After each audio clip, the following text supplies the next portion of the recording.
비은행 부분 빠르게 이익 증가세를 보이고 있다라고 합니다. 네, 안녕하세요. 후북경제TV 차호양입니다. 오늘은 은행 관련된 종목 3종목 확인해 보도록 하겠습니다. 첫 번째 종목은 하나금융지주예요. 좀 리포트가 좀 나왔습니다. 위에 있는 요런 영업이익이라든지 아니면 높은 이익률 증가, 이거는 일전 영상에서 한번 다 말씀을 드렸으니까 좀 제외하고요. 비은행 부분 빠르게 이익 증가세를 보이고 있다라고 합니다. 2020년 증권 자회사 이익이 47% 증가했다라고 되어 있고요. 이거 외에도 캐피탈, 하나캐피탈 말하는 거죠. 하나카드, 카드 자회사 이익도 크게 증가하면서 비은행 이익이 71% 정도를 증가를 했다라고 되어 있어요. 2020년 비은행 부분 이익 기여도가 30%에 도달했다라고 하네요. 증권 순이익은 변동성을 보일 수 있으나 비은행 부분이 전반적으로 업그레이드 되면서 향후에는 비은행 이익 기여도가 30% 이상을 보일 전망이다라고 되어 있는데, 글쎄요, 이거 같은 경우는 이제 증권사 같은 경우는 요즘 부동산에서 이제 많은 제재가 있고, 그 다음에 증권이 좀 호황이다 보니까는 자금들이 이쪽에서 조금 몰리면서 조금 이익이 증가한 게 아닌가라고 싶거든요. 근데 이게 증권이 언제까지 이렇게 좀 호황을 이룰지는 잘 모르겠습니다. 만약 여기서부터 이제 지수가 하락을 한다라고 했을 때는 반대로 다음 연도에는 영업이익이 순이익, 그러니까 비은행 쪽 이익이 조금 하락하지 않을까라고 생각을 하고 있거든요. 결국 얘네들이 그 증권사를 운영하는 건 거의 수수료라든지 이런 거 먹는 거잖아요.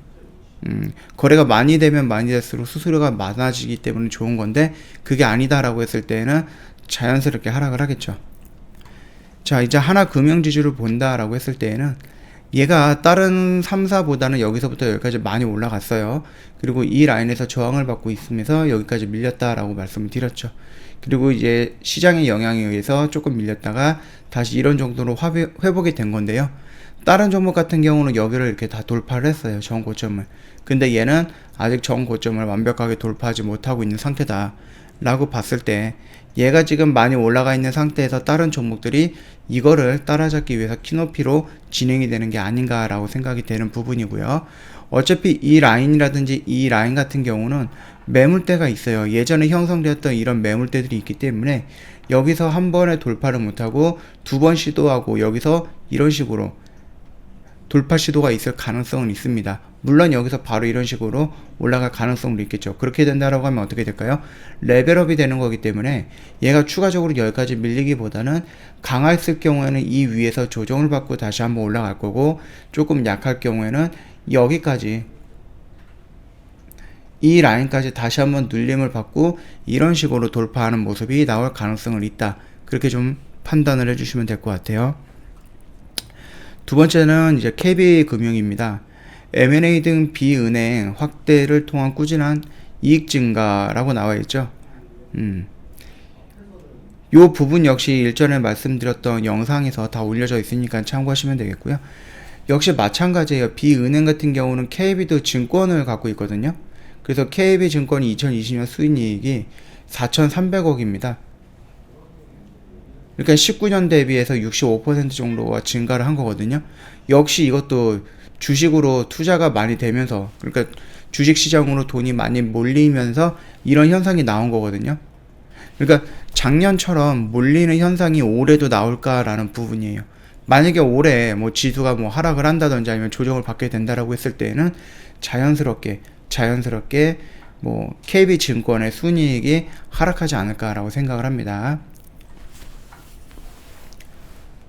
뭐 그 정도만 참고해 주시면 될 것 같고요. 요 내용 같은 경우는 뭐 크게 중요하진 않을 것 같아요. 일전 영상에서 한 번 정도 언급을 해드렸던 부분이니까 그거 참고해 주시면 되겠고, 일단 KB 같은 경우는 오늘 많이 올랐어요. 오르면서 이 라인을 지금 하나금융지주 같은 경우 여기에 이렇게 마감되어 있잖아요. 지금 장중이긴 하지만은, 근데 얘 같은 경우는 이미 여기를 돌파를 해줬다라는 겁니다.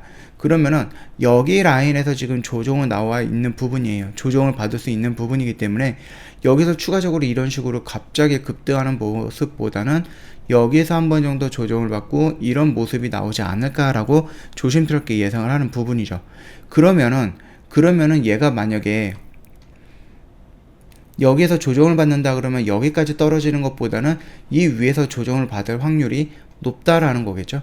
그러면 여기서 조정을 받다가 이런 식으로 움직이는 모습 나올 가능성은 있다라는 거니까, 우리가 이 라인에서 지금 기다리는 것보다는 여기에서 조금 공격적이고 좀 모험적으로 접근을 했다가 아니다 싶으면은 자르고 나와서 밑에서 다시 대기를 하면 된다, 그렇게 좀 말씀을 드리고 싶네요. 일단은 뭐 금리라든지 이런 부분이 지금 미국에서 조금씩 올라가고 있는 부분이고,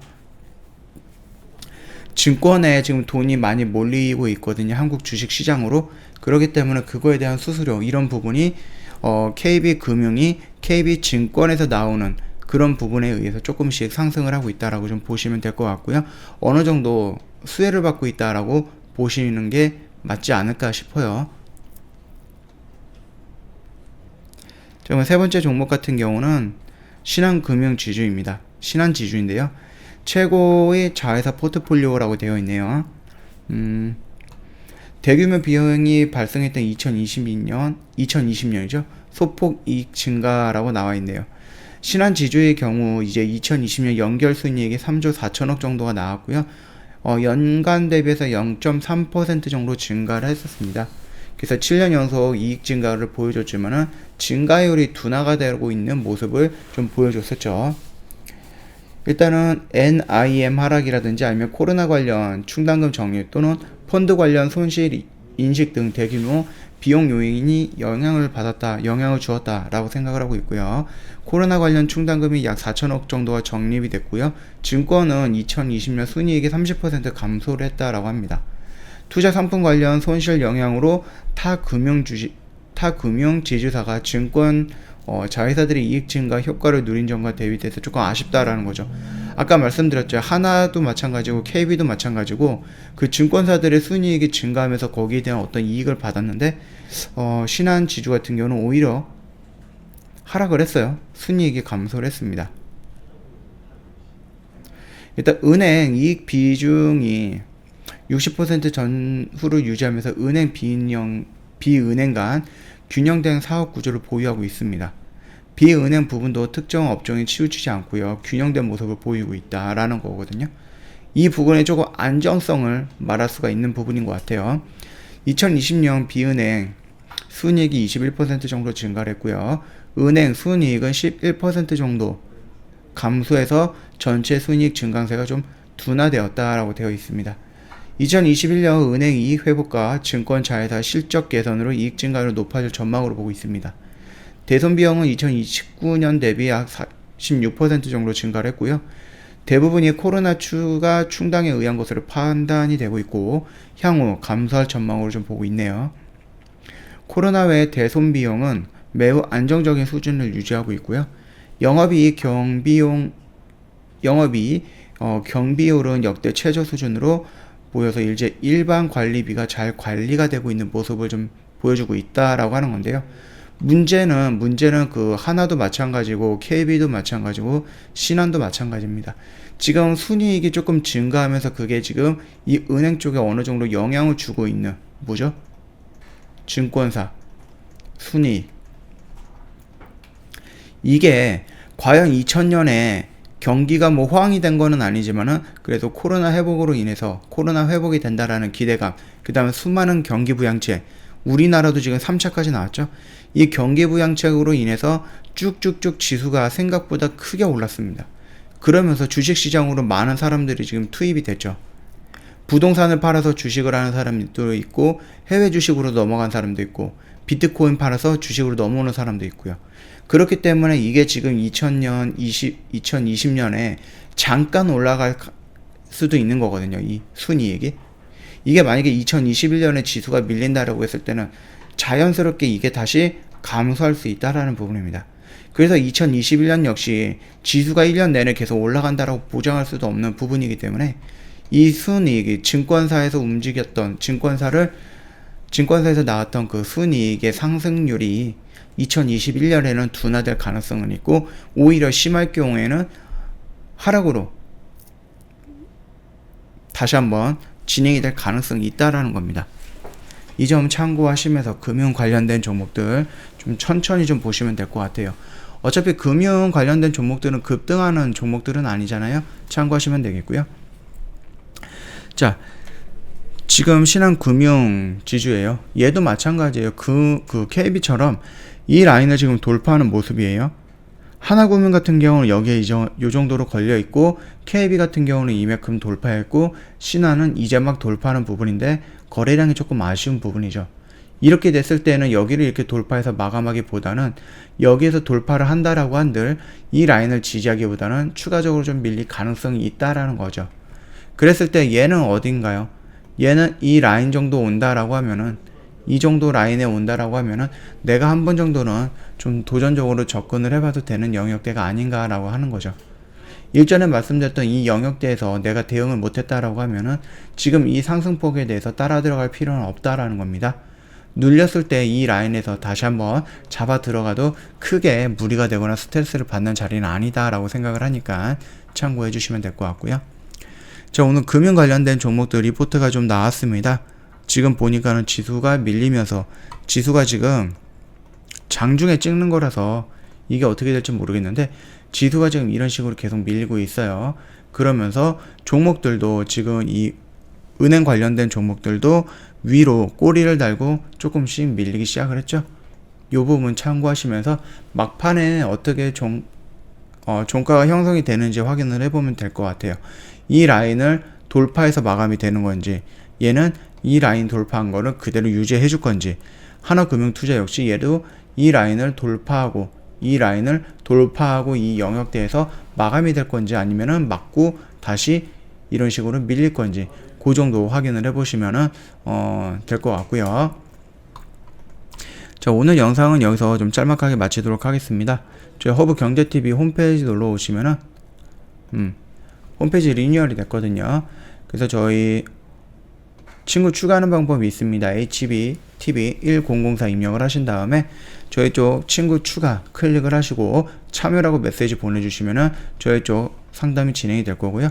혹시라도 상담을 하는데 이상한 내용으로 상담이 된다라고 했을 때에는 연결된 게 4층 채널이 아닌지 꼭 한번 확인 부탁드리겠습니다. 이 부분 각별히 유의하셔갖고요.